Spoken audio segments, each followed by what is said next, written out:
Syrian tribes and clans affirm their support for the consultative meeting in Moscow and call on all sides to render it successful.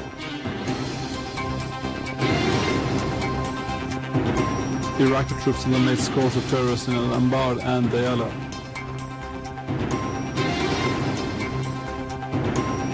News reports about Operation Room founded by the Lebanese Forces Party in Roumeyeh prison east of Beirut to run terrorist operations in Lebanon in cooperation with terrorist organizations.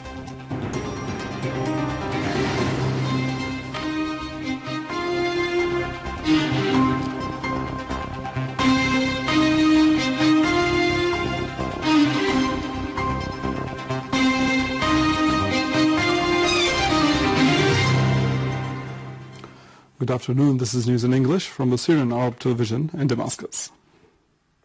The sheikhs and chiefs of Syrian tribes have voiced their support for the consultative meeting to be held in Moscow on the Syrian crisis, calling on all concerned sides to render the meeting successful and end the Syrians' suffering.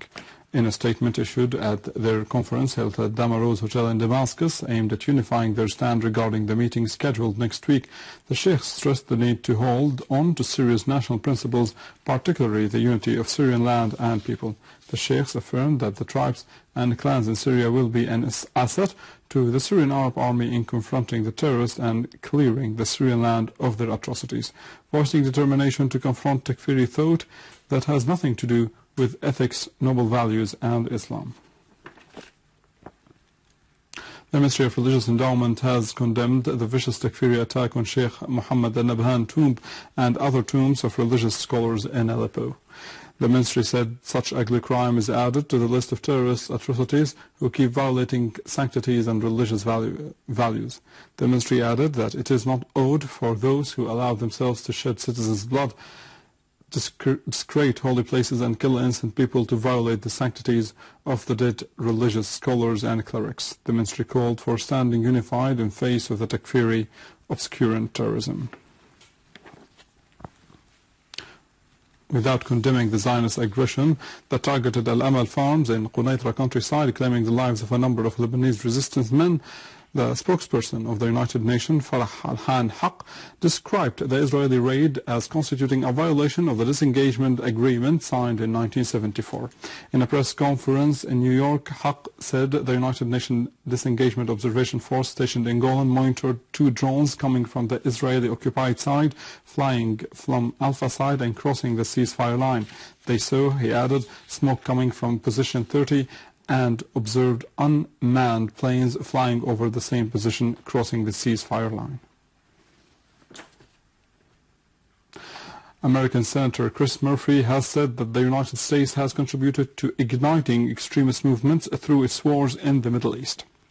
In an interview with an American CNN, Murphy said that Saudi Arabia and a number of United States allies in the Middle East have portrayed the conflict in the world as that between Islam and Christianity and between East and West. He said when a country like Saudi Arabia finances terrorism and commits violations such as whipping Twitter bloggers who criticize extremism and executes Christians on the charge of abusing Islam, the result will be encouraging rumors about the so-called conflict between the two sides. Murphy criticized the American wars on terrorism, which he said were counterproductive, further strengthening the terrorists and increasing the number of recruits among their ranks, thus posing a bigger danger on the United States itself. Japanese Prime Minister Shinzo Abe has said that his country would not yield to terrorist threats. In a press conference, Abe added that Japan's stand is steady and that it would go on with the battle against terrorism, demanding the release of the 2 hostages. Abe's statement came after ISIS released a video threatening of killing 2 hostages in 72 hours unless a $200 million United States dollars ransom is paid to them.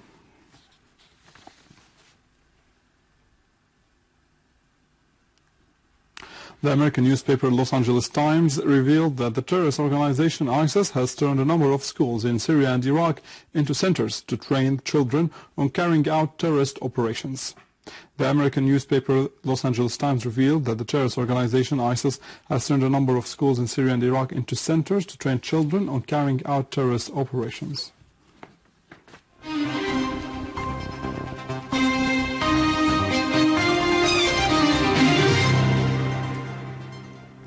The Iraqi army has eliminated 37 ISIL terrorists, including 13 who carried Arab nationalities, and destroyed 6 of their vehicles in Al-Karama district south of Al-Anbar.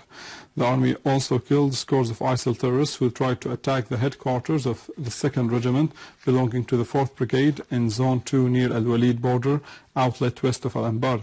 In Diala, a large number of ISIL terrorists were killed or wounded in intense artillery shelling that targeted 5 of their gatherings northeast of Baquba. The Lebanese security forces discovered an operation room in Roumeyeh prison in Beirut equipped with all requirements to command the explosions and terrorist operations that took place in Lebanon. In cooperation with the terrorist armed groups outside the prison, the security forces seized 2,000 cell phones as well as devices for editing and records, in addition to thousands of dollars and millions of Lebanese pounds. In their closets, clothes, and inside the cement walls, the prisoners had hidden the mobile phones and communication devices there, as well as prototypes for hand grenades which were used in training, in addition to a book for teaching how to make explosives and how to use bombs. A week earlier, the Lebanese security forces had carried out an operation in Roumeyeh prison and raided buildings into which access was impossible before that time. A Palestinian woman sustained trauma injuries by sound bombs and rubber bullets fired by the Israeli occupation troops during storming al-Aisawiyah town in Jerusalem city, and 3 Palestinian students were detained as occupation's bulldozers demolished a house in the town. In Beit Amir town, north of Hebron city, a number of Palestinian civilians have been injured and 8 others have been detained, among them 2 children. In the Gaza Strip, Israeli gunboats renewed their aggression, targeting the boats of Palestinian fishermen of a Sudaniya area, preventing them from fishing. Libyan army continues to move forward the city in Benghazi after tightening the siege on gatherings of terrorist militias of the so-called Ansar al-Sharia positions inside the city. A military source said that army units made significant progress along al-Laythi axis, adding that scores of terrorists have been killed and their vehicles destroyed. It is to be noted that confrontations have continued on many fronts in Libya, as the so-called Fajr Libya and Shuruq have breached the ceasefire agreement by attacking units in charge of the oil facilities near As-Sidra seaport.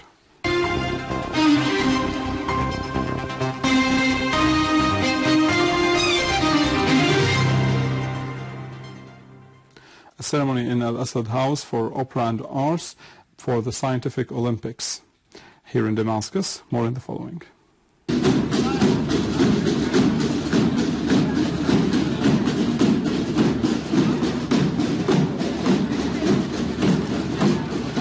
Under the patronage of Mrs. Asma al-Assad, the national agency of the Syrian Scientific Olympiad held a ceremony for the winners of the national finals of 2014-2015 of the Syrian Scientific Olympiad at al-Assad House for Culture and Arts in Damascus.